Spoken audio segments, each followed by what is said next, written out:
Adam Sandler plays a weirdo golfer named Happy Gilmore. Oops. A guy who really wants to be a hockey player discovers he has a great golf long shot in Happy Gilmore, a new comedy starring Adam Sandler.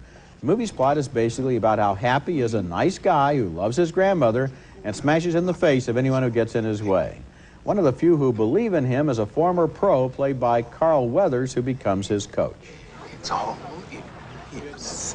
It's all in the hips. Get off of me! Hey, just easing the tension, baby.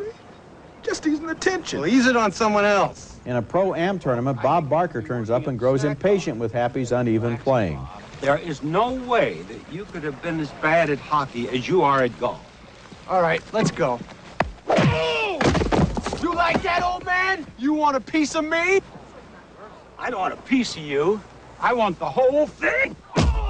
One of the problems I have with Happy Gilmore is that Happy didn't seem very happy. He kept beating people up, throwing tantrums, and tossing people through windows. In fact, he was only marginally better than the bad guys, and a lot more homicidal. Another distraction was the movie's shameless product placement. I counted no less than eight mentions of Subway sandwich shops, including a scene where Happy appears in a Subway commercial in this movie. If you have faith in a movie, as the makers of the film, you ought to want to make your money at the box office instead of selling commercial space right in the middle of the plot. Well, I liked it a little bit better than you in this sense, that I think that Adam Sandler has a decent movie in him. I think that, unlike, let's say, Pauly Shore or Chris Farley, who I find totally annoying, as I watched this guy, I was reminded, frankly, just how good Bill Murray would have been in this role. I mean, it's a Caddyshack wannabe is what this picture is.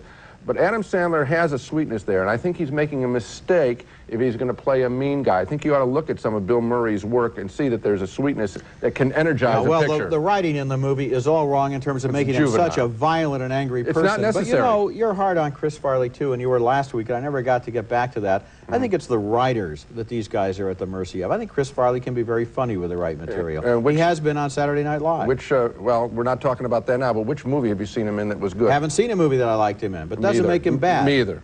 Doesn't make him bad. Me either. Coming up next, the surprises and